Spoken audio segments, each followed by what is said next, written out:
Hello everyone and welcome to another Jurassic Park video. I hope you guys are ready because I have a very special treat for you. That very special treat is a very special guest rejoining me today. For those of you who don't know who my guest is, he's a fellow YouTuber that has made all kinds of Jurassic Park videos. He's a dedicated fan that has the same passion and respect for the Jurassic Park franchise as I do, and it's thanks to this guest that I'm back on track making videos today. Returning for yet another exciting Jurassic Park discussion, I present to you my special guest, Mr. Klayton Fioriti. Welcome back, Klayton. It's great to have you back again. Glad to be back. This is always fun. Can't wait to talk about this. That's great. I love talking about Jurassic Park. And actually, I wanted to congratulate you again on reaching over 100,000 subscribers. Yeah, dude, this is amazing. This is a dream job. Thank you for that. Super blessed. It's incredible. You put a lot of hard work and dedication into your videos, and I think it shows. And, I think you reap the benefits of it, and I think you deserve it. Oh, thank you, man. Seriously, that means... Let's have a cry moment now. So I remember you saying to me before in a conversation we've had previously that you're still enjoying Fallen Kingdom over the summer. I think you saw it quite a few times, actually. Yeah, 6 times. Wow. Yeah, I love it. I really do. I truly think that that's one of the most powerful Jurassic Park films that they've made, especially through visual storytelling. I think it's a beautiful, beautiful movie that advances its plot through, I don't want to say unconventional ways, but definitely ways that we haven't seen in a Jurassic Park film. And it's dark, and I love the big Lost World guy. So Fallen Kingdom was 2 thumbs up for me from the beginning. I think it's a great movie.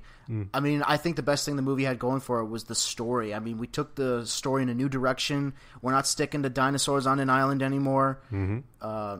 We're going to get into spoilers in this video, so we're just going to give you that warning now. Yeah. So, yes, spoiler alert. If you haven't seen Fallen Kingdom, don't watch this video. Come back to it later. But, like, with the whole dinosaurs being free now, there's a lot of different possibilities you can explore with that. Oh, yeah, dude. And the crazy thing is, I don't have any idea of where they're going to go because... Me either. It's opened up everything. I've literally never seen the series this just like you can do whatever you want to do. It's in the old days it was like, okay, we got to figure out a way to get him back on the island. With Lost World it made sense. With with the third one it was getting a little iffy. Jurassic World, thank God, it had been a long time. So it worked really well with that one. But with Fallen Kingdom, they knew, like, okay, we can't do this again. Blow that island up. Get those dinosaurs out of there. The story's already been told. Let's do something new. Yep. It was great. Like, it's refreshing, but at the same time, it's kind of foreboding because that ending of the movie is super cool and super powerful. Like I have no idea what they're going to do. I have no clue. It's like... I can have a conversation for at least an hour or so about what they could do with this movie. I mean, so many possibilities. One of the things I liked about this movie that I was kind of skeptical about when I first heard this movie was coming out was what they actually did with the hybrids plot line. Like, when I heard about this movie, that it was going to explore hybrids again, I was a little nervous. Because, you ever played Jurassic World, the game? I've seen the Gaming Beaver play it. So okay. Yes. So yeah, I'm sure you've seen pictures of the dinosaurs, like their enhanced forms. So you have like a Triceratops with like 6-foot long horns all over its frill. Yeah, I've seen them. Yeah, I was afraid that we were going to go into that kind of hybrid territory. Well, I wasn't afraid of that. What I was afraid of is I've always been fearful of the day we walk into Wu's lab and we see like tanks full of like, all kinds of crazy stuff, like Alien Resurrection or something. But I wouldn't like that. And I know you wouldn't like that if they did like the Triceratops on steroids. Yeah. Whatever you want to call that. But this was the last hybrid, though, and in my opinion, they knocked it out of the park. I think they did an awesome job with the hybrid, the Indoraptor. Yeah. Such an amazing specimen. I mean, where do you start with something like that? I mean, they did an awesome job with the Indominus Rex. Yes, agreed. And I remember Hoskins alluded in the movie, imagine that one, a fraction of the size, a living weapon unlike anything we've ever seen. And I'm thinking, what could that be? I'm thinking maybe just a velociraptor on steroids, basically. But what we got in Fallen Kingdom was actually much more than that. Yeah, really creepy and cool looking dinosaur that played on a lot of the JP3 looks too, with the quills on its head, and super cool design, by the way. It's got more of a T-Rexy head than the Indominus had. Yeah. I was expecting them to just shrink the Indominus down to like a raptor. That was one of the possibilities that I'd thought of as well, because he said literally a fraction of the size, so I literally interpreted it to an Indominus a fraction of the size. Yeah, me too. Yeah, I was like, okay, they're just going to be a bunch of little Indominuses running around. Yeah. But the reveal of the Endo Raptor is so cool, and the color too, like the gold streak down its back, kind of like money or something, like greed. So I just loved the design of the creature. I loved the symbolism that they used with it, and I love the fight between Blue and the Indoraptor. You know, Blue has just been operated on, and the Indoraptor has been like shot with 2 trank darts. So it's somewhat like level playing ground, and they're like, you know, tearing at each other. It was so cool. It just all of that stuff, and the symbolism behind it, the beautiful imagery of the. Yeah, we already said spoilers. Okay, we did. The body on top of the trike skull, like, so cool. Just loved everything about that. It was great. I don't think I have any complaints about the Indoraptor, with the exception of I think one. Could have used it more. Yeah, that's pretty much it. It's like what I said in my review of Fallen Kingdom. I liked what they gave us. I just wanted more. Yeah. That's the thing, though. Maybe there is. Well, actually, we do know that there is a little bit more because of the deleted scenes of the Indoraptor playing with the human skull and its thing. But I don't know how much more, like other than that. But it was so cool that immediately. I'd love an Indoraptor like spinoff. We'll never get something like. I'm just saying, like, it was so fun that it was. Give me more. I actually remember that you and I did a collaboration a few months ago about the Spinosaurus versus the Indominus Rex. And I remember that we thought the Spinosaurus could have possibly been one of the first hybrids. And I guess you can say officially in the movies, the Indominus Rex was the first official hybrid. And there was one particular part in that video that we did that I remember. We briefly talked about what the Indoraptor could possibly bring to the series, because it was still new at the time. We didn't really know a lot about it. So we kind of talked about what could it bring to the table. Yeah, and I think it brought an awful lot to the table. I definitely agree. I don't think there's ever been an animal that size in a Jurassic Park movie that caused that much damage. That animal had a pretty high body count, whether people know it or not. I mean, it killed the 4 people in the elevator. Yep. It killed Wheatley. It killed 2 guards. Yep. So, yeah, and that was all in the span of what, like 30 minutes? Yeah.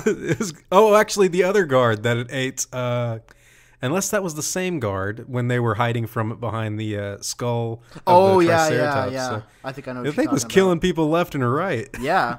I'd say its kill count rivals that of the Indominus, because the Indominus Rex had a pretty high kill count in Jurassic World. It just massacred the ACU unit. I actually got to thinking, what would happen if we took the Indominus Rex and the Indoraptor and put them against each other in a fight? It'd be interesting. Oh, I certainly think it would be. So why don't we talk about that some more today? What do you think? You think you're up to it? I am so ready to talk about this. Yeah. I am so excited about this one. I've been wanting to do this discussion ever since I first saw Fallen Kingdom. Now that we can finally do it. So let's get started. But just before we get into the finer details of this fight, allow us to introduce you to our combatants. Klayton, I'll start with you. Take it away. All right, this animal is the incredibly powerful creature that was built from the ground up for combat, the dinosaur that broke free from its confines on Isla Nublar before destroying much of the beautiful Jurassic world, just to find out how far it could pursue its dominance on the island. Standing 20 feet tall, 50 feet long, and weighing in at an impressive 6 tons, the Indominus Rex is easily one of the most powerful and destructive animals in the entire franchise. This man-made abomination has the ability to camouflage its body, sense thermal regulation, and adjust its body temperature to hide from even the most sophisticated of human weaponry, and was responsible for much of the chaos that went down in the 4th movie. You don't combine the DNA of a Velociraptor, T-Rex, and a wide assortment of other dinosaurs without getting a massive killing machine after all. With skin thick enough to stop close-range blasts from a shotgun and a mouthful of 74 dagger-like teeth, the Indominus is definitely a deadly force to be reckoned with. Yes, the Indominus Rex was certainly a monstrous creation of science, but of course, it didn't stop there. Dr. Wu decided to go even further with genetic manipulation and created another new life form. This resulted in the perfect blend of the two most dangerous creatures to ever walk the Earth, and our next combatant, the Endo Raptor. Measuring in at 10.17 feet tall, 23.95 feet long, and weighing in at 1.1 tons, the Indoraptor was described as the perfect weapon for the modern age. Built for combat, designed with enhanced strength and enhanced speed. On top of its hypersensitive smell and incredible stealth, it can use both echolocation and night vision to track down prey. This vicious predator is armed with sharp teeth and massive claws, most notably, massive sickle claws. It is an extremely intelligent animal, with an IQ comparable to the Velociraptor. It once used this intelligence to play dead and lure its prey into a trap. Equivalent to its extreme intelligence is its extreme aggression. It is ready to kill at any time, and is rumored to be mentally unstable. Finally, it possesses outstanding durability, able to withstand bullets from a SIG 552 fired at close range. This animal is truly relentless, a living weapon unlike anything we've ever seen. So where do you start when you put these two hybrids together? I mean, it's not going to be a one-sided fight, I think. Not really, especially with the Indoraptor taking, genetic pull from the Indominus itself. So they're pretty similar animals, and it's not just, one's big and one's small. Right. Obviously, there's a bit of a speed boost, I guess, with the Indoraptor, but there's also... There's something about the Indominus Rex that's kind of more velociraptor-y, if you can, catch my drift for just a split second. So you've got the Indoraptor, which is really, if you look at the shape of its head, it's much more like a tyrannosaur than the Indominus. And it's also, they say the Tyrannosaurus Rex in real life is one of the most smarter, it's one of the smarter dinosaurs compared to everything else. I think Troodon was the only animal that had a bigger brain. And, look, the Indominus was no slouch as far as intelligence goes either, but, seeing the Indoraptor actually lure someone into their doom and, we're talking about something that I think could coordinate a pretty serious attack against the Indominus. That being said, man, the Indominus could pick it up. That's true. So, yeah, you've got two animals that are just super powerful and also super intelligent, so it'll bleed for a really interesting fight. I think this would come down to both a battle of strength and a battle of wits. Let's talk a little bit about the animal's tracking abilities.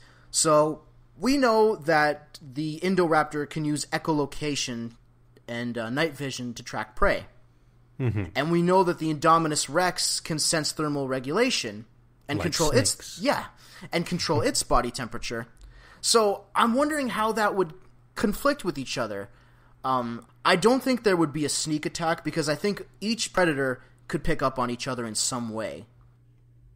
That's a really good point because you've got two animals that are kind of unique in their own set of abilities. Like we see in Fallen Kingdom when the Indoraptor taps its toe down in areas trying to, I guess, send out a frequency to see what's around. That way it can focus in, okay, should I go this way or that way? And then you also see with Fallen Kingdom sort of the, I guess I've already said the trickery that it does, but it's an animal that I think is intelligent enough to kind of put its own body weight and its own body, even its own body look to its advantage. It's black. Mm-hmm. So, even though it can't camouflage, it could easily kind of, slip into the shadows. Right. But, the Indominus can easily sense body heat. Right. And it can physically camouflage into anything. So you've got two creatures that are easy at hiding and find it, also easy to find something. So it's not going to be a game of cat and mouse so much as it's a game of you're over there and I'm over here. You know what I mean? Right. Yeah. I don't think sneak attacks would be a factor in this because, like we said, they could both pick up on each other because of their unique abilities. Actually, since you mentioned when the Indoraptor was playing dead, I wonder if that would happen in the case of the Indominus Rex. Like, do you remember in Jurassic World, the Indominus Rex basically slapped Blue across the street? Yeah. Yeah. And it never once went over there to see if Blue was dead, to confirm the kill. Let's say that happened in this case. Let's say the Indominus Rex swiped at the Indoraptor, sending it flying across the way, and let's say it didn't kill the Indoraptor because it didn't kill Blue, so I highly doubt it would kill an Indoraptor. Yeah. So, do you think the Indominus Rex would be curious enough to investigate its attack, and then maybe the Indoraptor would play dead, and then use that opportunity to spring up on its neck and start slashing away? Yeah, I mean, definitely if we were going by like what happened in Jurassic World, the Indominus totally didn't look back at Blue, so it's very within the realm of possibility to believe that the Indoraptor could just bounce back, after playing dead for like, a brief, minute or so.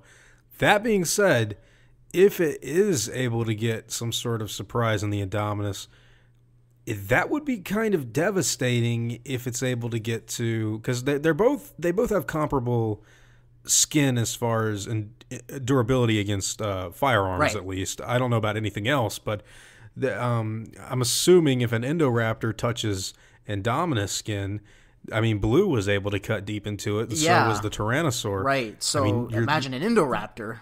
Yeah, exactly, and they could jump near a jugular or maybe towards some part of its mouth and cause serious damage. The Indoraptor has a pretty brutal bite, too. Right. As witnessed with Wheatley's arm getting severed. Yeah, that's right. So... I definitely, you know what? It probably took off from the T-Rex from that with the head size and everything. Okay. So I could definitely see if it's able to, play dead and get a sneak attack in on the Indominus. That'd be a pretty brutal mistake that shouldn't have been made. Yeah, I think so. I think if the Indoraptor is to land a devastating hit, I think it needs to climb on top of the Indominus and deliver killing blows with its sickle claws. I don't think it'd be able to deliver a lethal blow just by standing on the ground.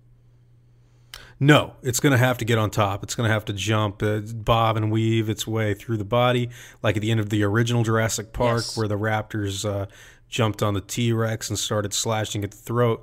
Difference is with the Indoraptor, well, there's a lot of different things, but I mean, imagine if the Indoraptor caught the Indominus's arm in its mouth and started biting down as hard as it did on Wheatley's arm. That'd be interesting to think about.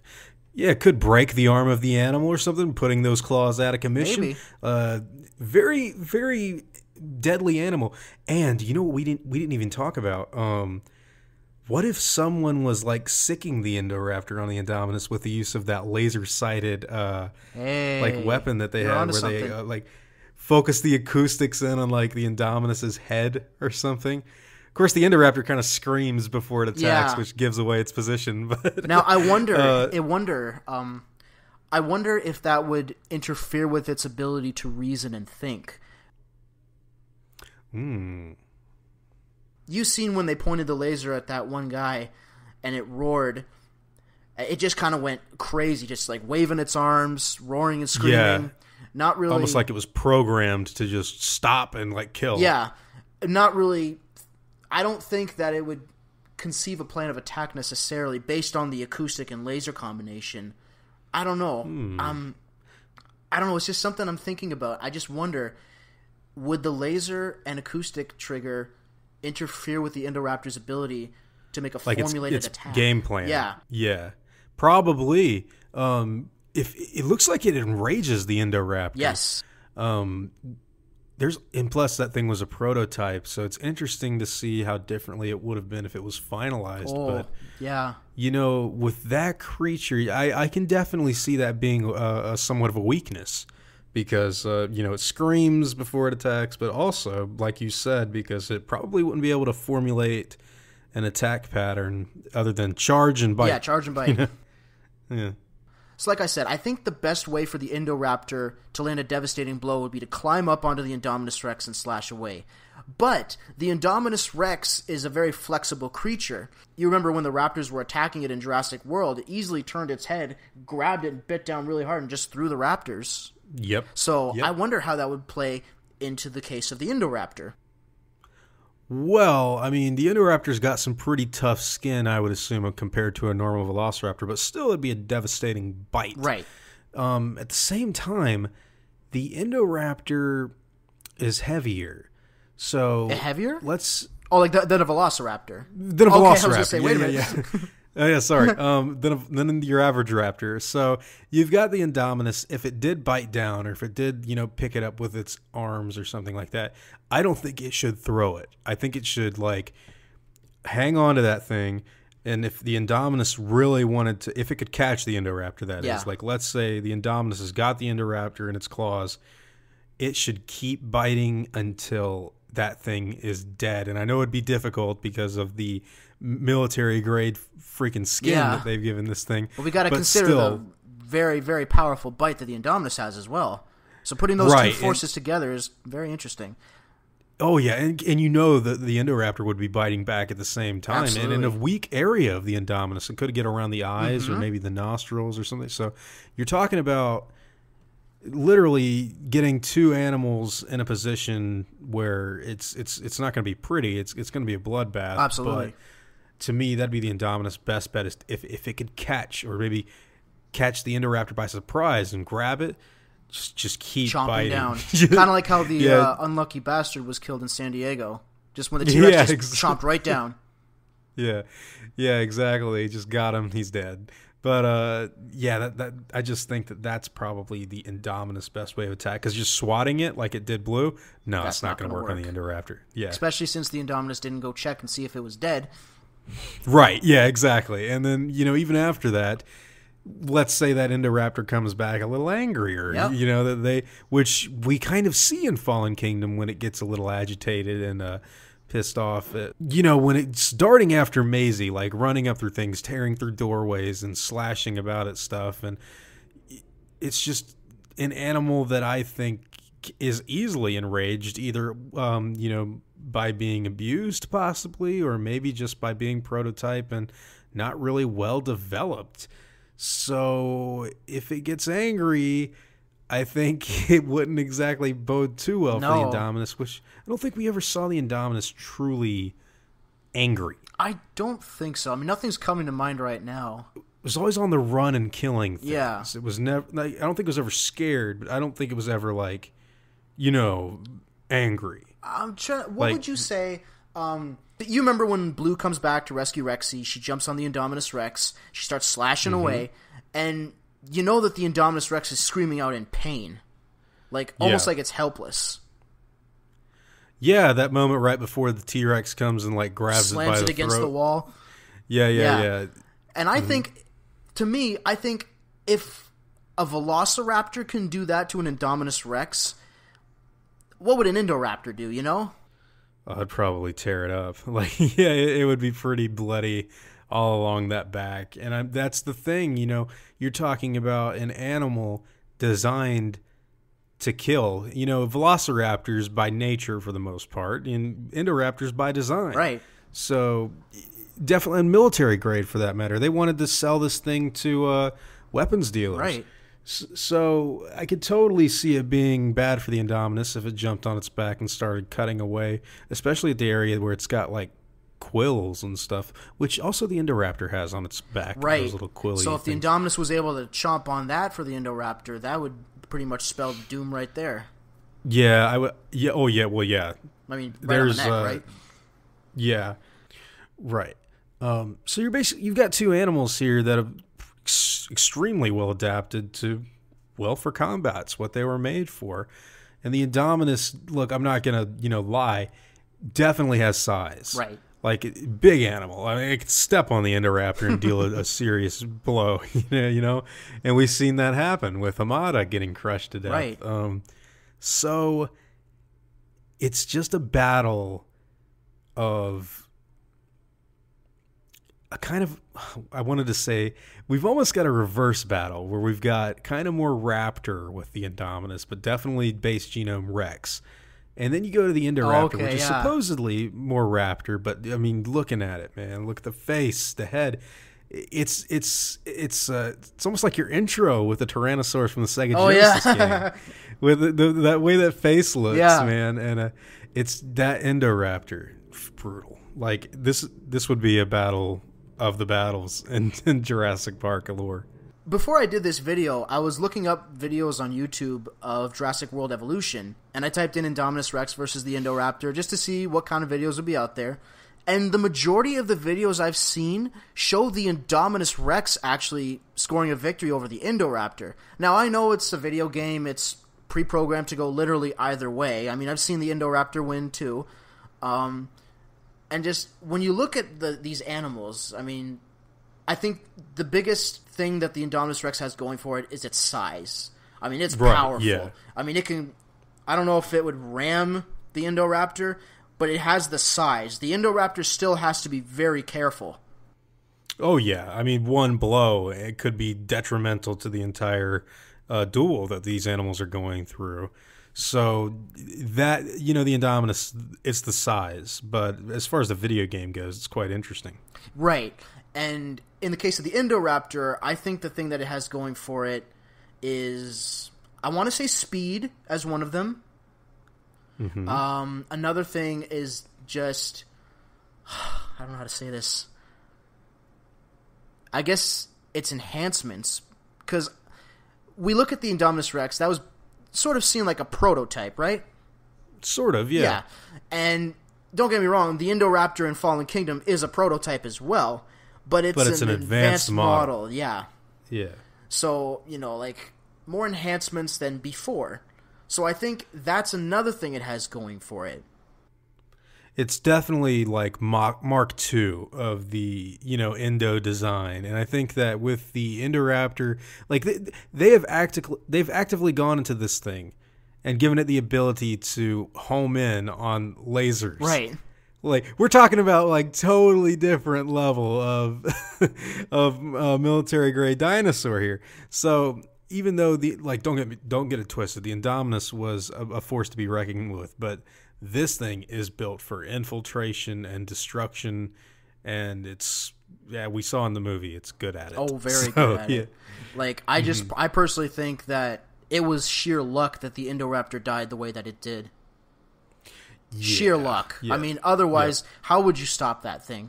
I mean, yeah, it was impaled by a Triceratops skull, but let's take a real Triceratops and put it against the Indoraptor. The Indoraptor would probably slaughter that thing. It would mess it up.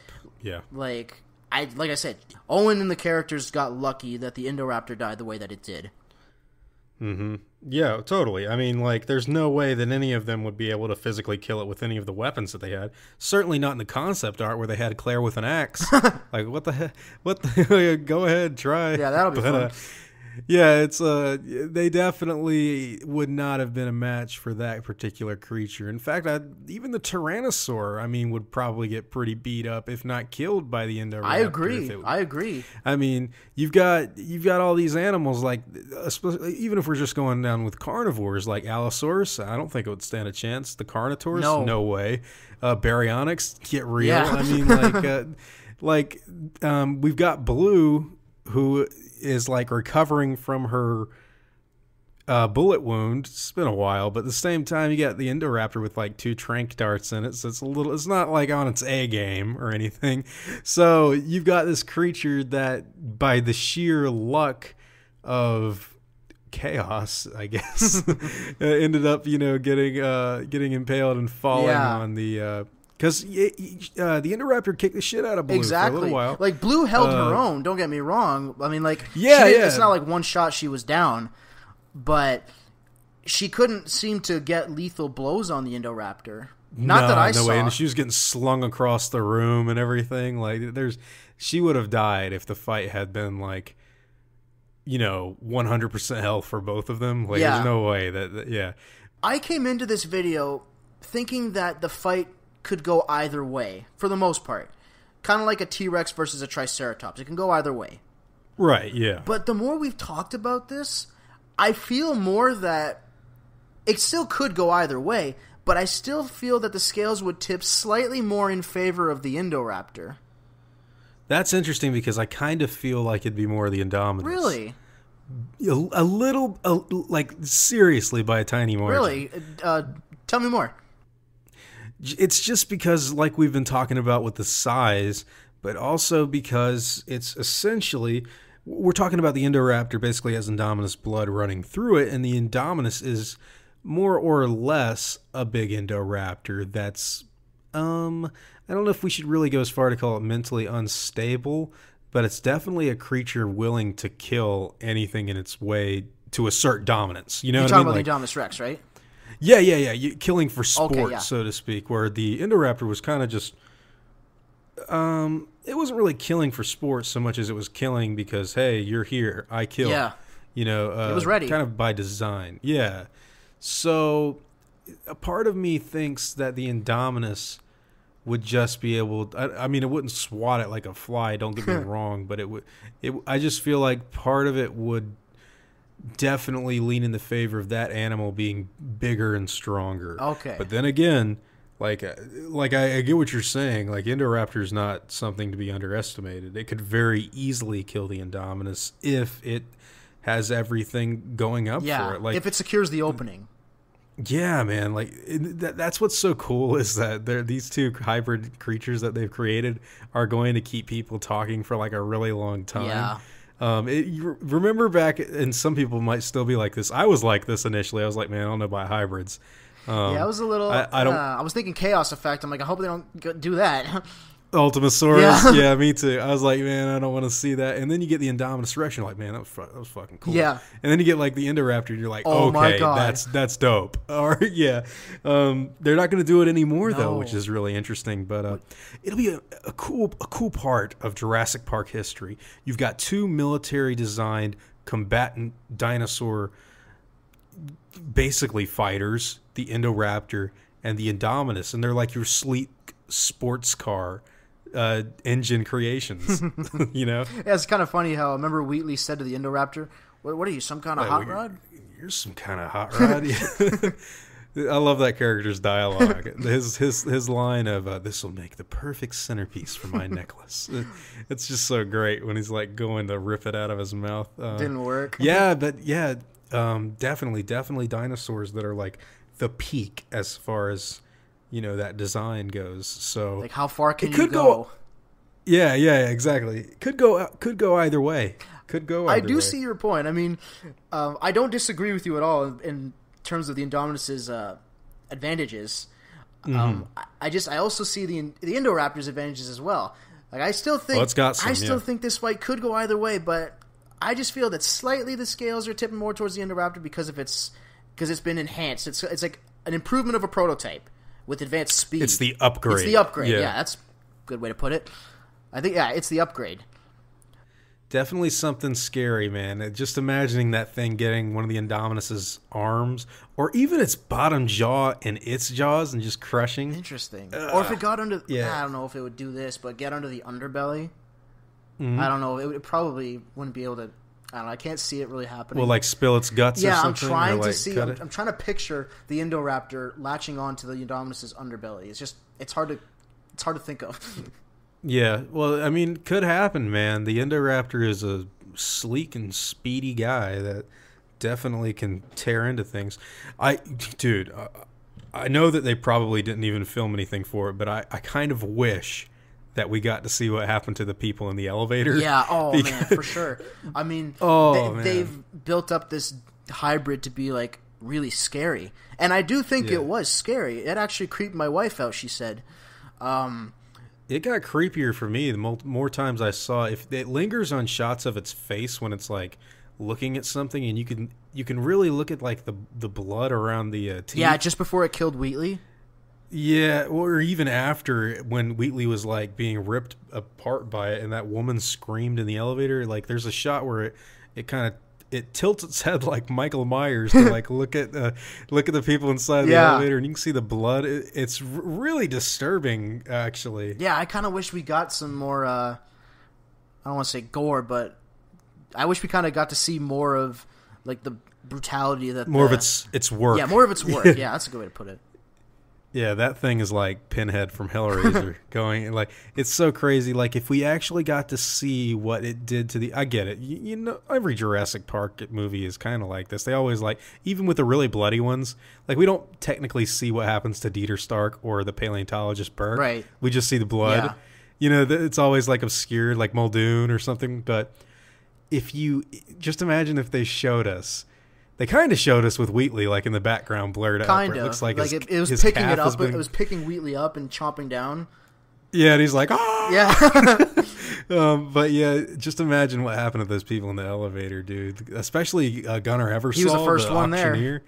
Dude, he had to get it, like, just messed up. Absolutely. I feel bad for that woman. Yeah. And that older dude. I would have just booked it and ran.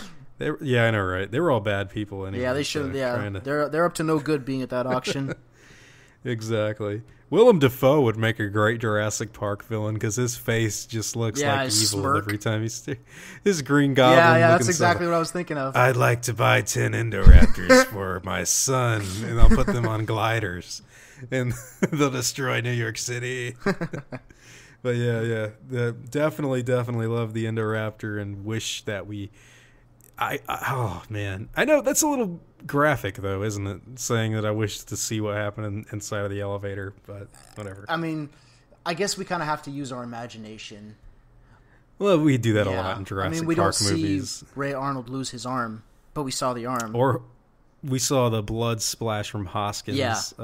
Yeah. I was hoping for more actual blood when it bit off Wheatley's arm. I mean, it was like a clean cut, like almost no blood. Like you saw a little bit of blood on its mouth, but nothing dripping or nothing like that. I was kind of hoping there'd be more gory in that regard to emphasize that this is a brutal machine, a brutal killing machine. Well, I'll tell you, man, I saw Mission Impossible Fallout recently, and there's a part where someone gets shot in the face in that movie, and you don't see that, but you see like the blood on the floor from it being dragged. Okay. I think they could have done something like that for this movie. Yeah, that would have been fine. You I don't know if you ever played Dino Crisis, but like when you find dead characters. Okay, if you find dead characters in Dino Crisis, you'll see like they've tried to drag themselves away, and there's like a trail of blood. Okay, yeah. Fallen Kingdom, or really any Jurassic Park movie, could have used that to its advantage for suspense. Yeah. And part of me thinks maybe it was bloodier and they had to edit it down because remember the animatronic of the Indoraptor roaring at Wheatley and how you could see all the blood on its teeth? Yeah. And then when they did the CGI over top of it, there's not nearly as much blood. Yeah, I remember that. So part of me thinks maybe they had to cut some of the because Bayona said, they cut a lot from the movie, but they only cut stuff that it wasn't important. Right. It was always just like, so I guarantee that some of the more violent things got like trimmed. Like, they don't need to see that. You know what I mean? That's a shame. Which is unfortunate, yeah, it is. but it's how it goes. I guess so. I mean, I still love the movie. I mean, what they gave us was awesome. Oh, dude, me too. Great movie. I think people need to give it more credit. They will give it time, dudes. We're going through what happened with Lost World. That's true. I mean, just give it a little more time. It's actually that movie is really subtextual. You can read into a lot down from just like the Indoraptor's reflection on Maisie's face. There's all kinds of stuff in that movie that I think I don't want to call it challenge. I could call it challenging. That there's some stuff there that's. I'm not gonna lie. I've already talked to you about it. This is a creepy movie for me. Yeah. Like, people will come around to it. There's certainly a lot of people that enjoy it. There's certainly a lot of people that don't right now. But Jurassic Park. I mean, nearly all of the sequels have elicited some sort of response like that. Yeah. So I mean, Jurassic World had that. That was response. the big positive. Like it had a positive response. Like I mean, you know how well it's done at the box office, but there was still that small portion of people that thought that it was just a knock. The worst thing that ever came out. Just like a knockoff of the first movie. And it's quite different, but it's going to take some time, like I said. Especially wait for the sixth one to come out, and then you can watch them all as like a through line, complete saga, which will help a lot because especially for people that say, Jurassic World's identical to Jurassic Park or Fallen Kingdom's identical to Lost World. I think once you watch them in succession, you're like, okay, not as much. I don't think so. Yeah. I did that before Fallen Kingdom before Fallen Kingdom premiered. I watched all of them back to back to back, and it's kind of crazy how different each one is to the other one. They follow the same kind of formula, but they're each unique in style. They're unique in what actually happens in the movie, as well as like the messages that they're trying to send out. So almost all of them are entirely unique to their own devices. Jurassic World played off of what Jurassic Park did, but I don't think it rehashed it, and I certainly don't think that happened for Fallen Kingdom and Lost World. You know what I mean? They're advancements. They're not, remakes. Exactly. Okay, so there you have it. Klayton believes that the fight would favor the Indominus Rex more, and I believe that the fight would favor the Indoraptor more.